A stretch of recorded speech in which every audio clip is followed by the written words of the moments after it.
Alright guys, fertility update for you, just a little bit.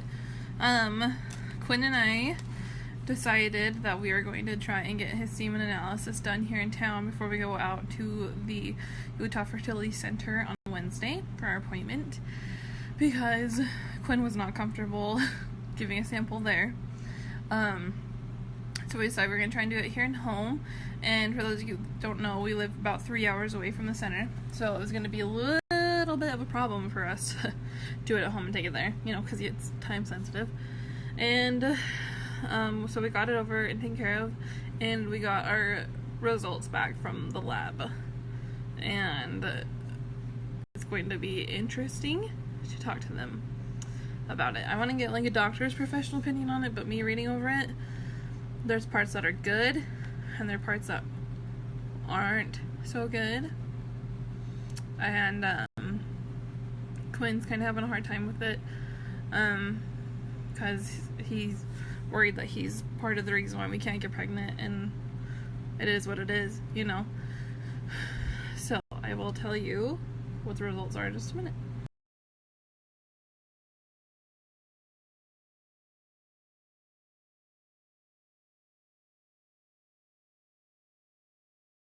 Okay, folks, today is the day.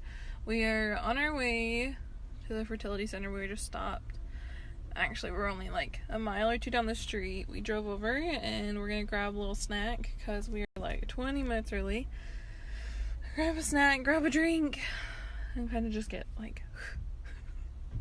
because I'm a little bit nervous. I don't like getting my blood drawn. I don't like being poked. I don't like being I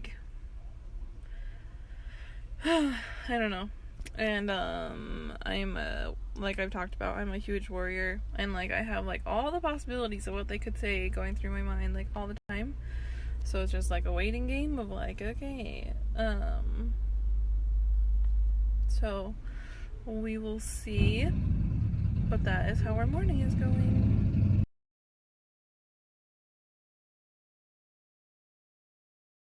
Okay guys, just wanted to get on and update all of my friends for how our first appointment went at the Utah Fertility Center today. It went really good. For having PCOS, it's probably the best way this appointment could have gone. As I had mentioned many times on this page, that I was super nervous and had anxiety about going in and finding out we had cancer on my ovaries or anything like that, because I just am a worrier. Everything came back and was clear, and they did confirm. I've never had it confirmed on ultrasound that I had cystic ovaries, and I do. There was a plentiful amount of cysts, so she was really impressed at my ovarian reserve, so that was cool. And she just really broke down PCOS to me and Quinn, and just made it all a little more normal and not so scary. It made it make sense, which was super huge, especially I think for Quinn, because Quinn's just kind of been what is happening? I don't understand. And just the way that she just sat and explained it made sense to him and was great. So that was a definite plus for the appointment. It was great. So one of the things that she said is that we will be doing a timed cycle.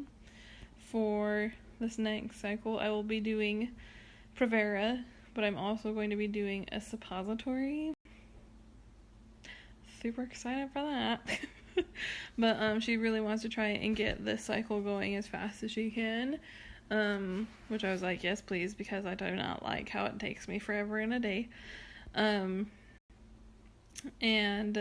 we had an ultrasound and everything. She went in and she said that my uterus was beautiful and in just great shape, and was in super healthy looking. Looked good. And then she said my ovaries were in really great shape, except for the cysts, obviously. And it's funny because I didn't realize that when you have cysts on your ovaries that they go to like the outer walls of your ovaries and like make it like a big circle and it looks like a pearl necklace, because I've always thought like the strand of pearls things was funny and kind of a weird description, but now that I've seen it on a screen, it makes sense.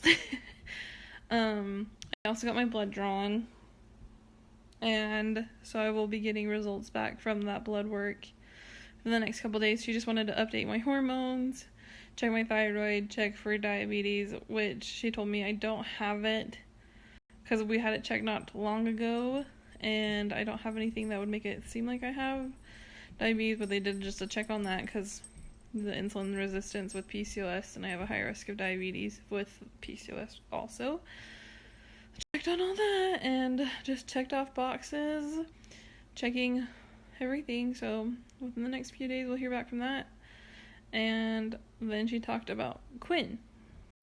As some of you know, when I posted about Quinn's update, I was kind of nervous and just anxious about the results we got back.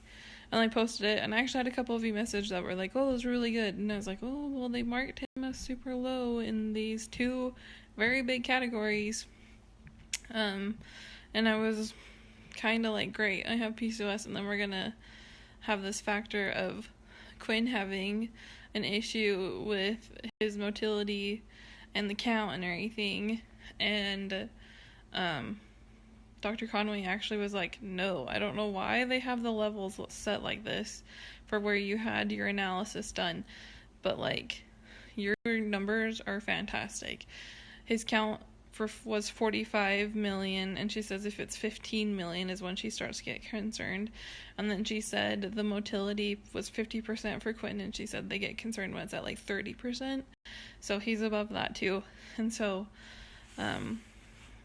Quinn's doing great, fantastic, which was awesome to hear. So I will, like I said, be doing a timed cycle. I am going to be doing a Provera orally and a suppository, and then we will be having a timed cycle, and I will be doing an HCG injection, which, as I've talked about, my love of needles on here. I will have to give myself a shot, so that's cool. That'll trigger a cycle, or trigger the egg to release and ovulate. And I'm really looking forward to it because we'll just be able to sit and just watch everything happen and do ultrasounds and do that. And then also I will have an HSG dye test, the first appointment that I go out to check to make sure that I'm ovulating and to make sure that my eggs are developing like they should. So, yay! Like a big sigh of relief, breath of fresh air, worrying they don't have to do anymore. And now I can enjoy this next week with family, and then another week of freedom before school starts, and then we'll be back at it. So, but thank you for everyone who's checking in on us and making sure everything went okay. It was an actually pretty good day. Thanks.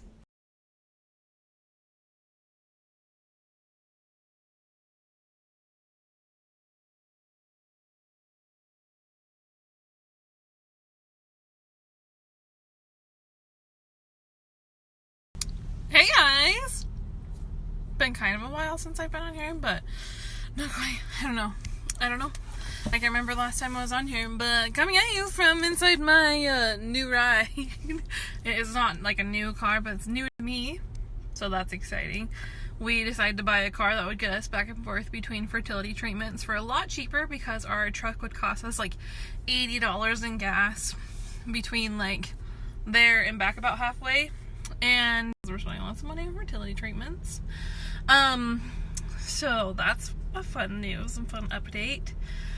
I'm currently taking my medroxyprogesterone orally and my regular progesterone not orally. So that's been a fun time. I only have like 2 more days after today, and then I am done with that, and I am taking my thyroid pill. And things are going good. Just doing my best, follow the rules. So now, like, as soon as these pills are over, it'll be waiting game of when my cycle will start, so I can go out to do a like ultrasound test then, and then I'll be doing my HSG test. So, playing the waiting game, which is just my favorite.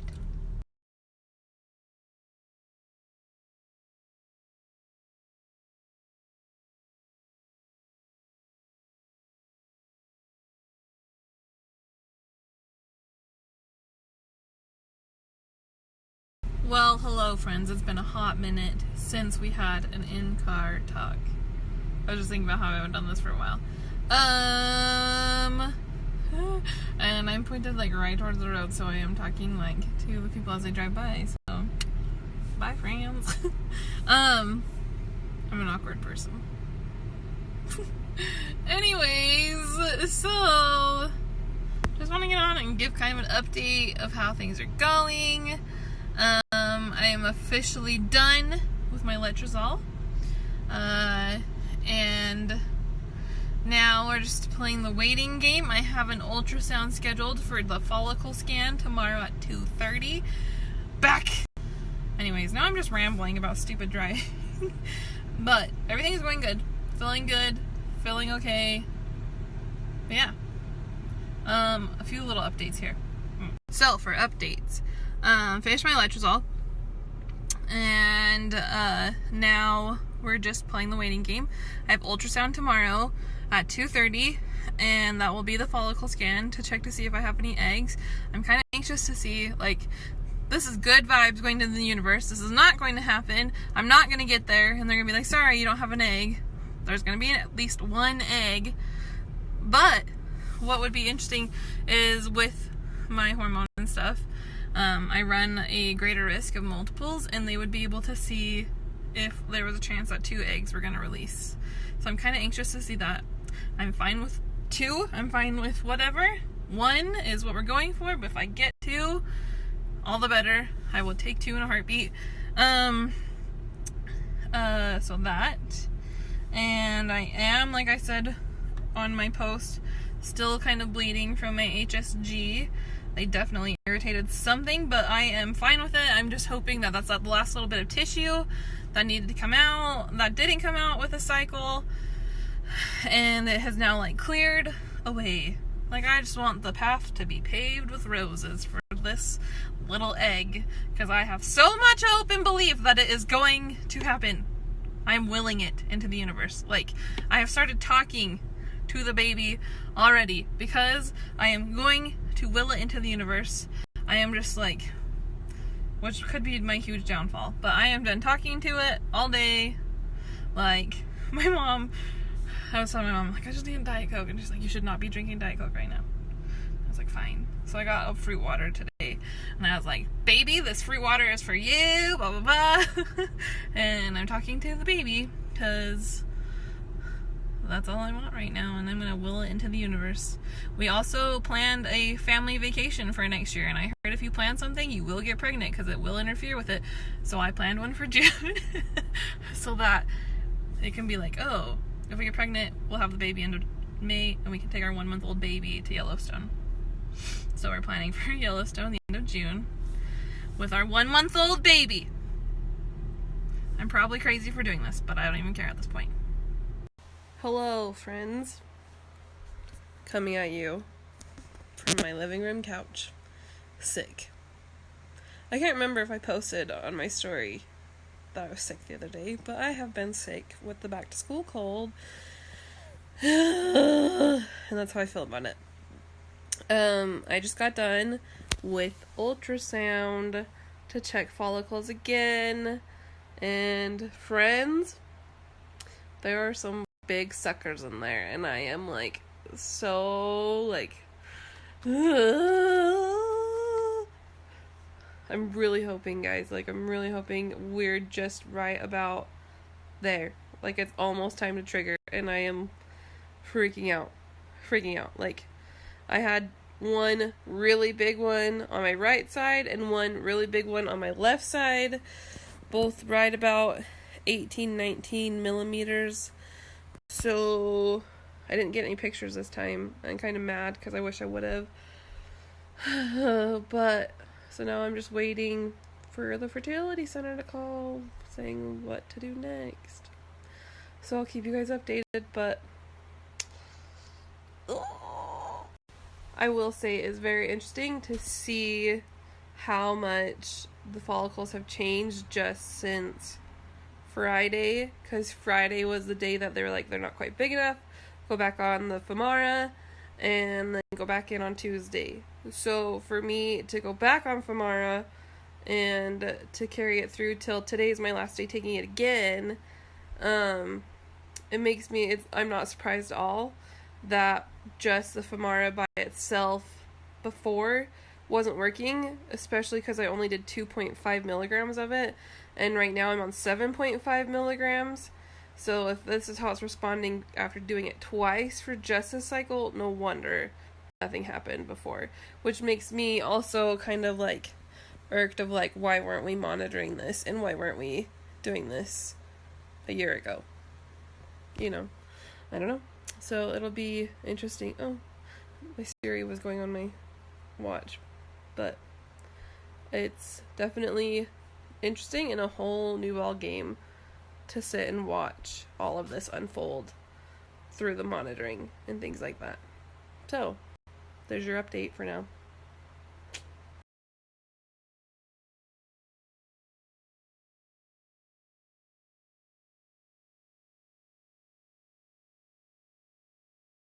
Okay, so I promised I'd always keep it real on this account.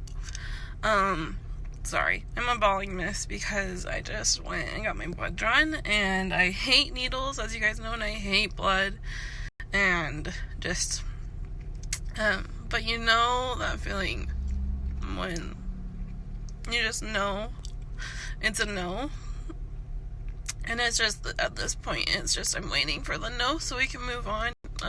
Like I posted the other day, all of my home tests I've been taking have been coming back negative. So I'm like 99.9% sure that this last cycle didn't work. And so I'm just waiting to basically hear back that it's a no, is how I am right now. Like, there's the part of me that wants to stay like super hopeful and think that it's gonna still work out. But there's the other part of me that's like being super upfront with reality. And so yeah, I don't know. I don't mean to come on here and cry. Sometimes I don't know. I know that you guys know though, and that you won't judge me too hard at least. But yeah, so they said they could have the results back within the hour, and then they'll send them to my fertility clinic, and I think the fertility clinic will call me after that, I'm pretty sure. So when I find out, I'll let you guys know. But for now, I'm gonna go in and watch a feel-good show and bundle up in a blanket. So, I don't know why I'm so emotional today. But it's gonna be okay. So thanks guys for all the love and support the last couple of days. Super grateful for all of you. So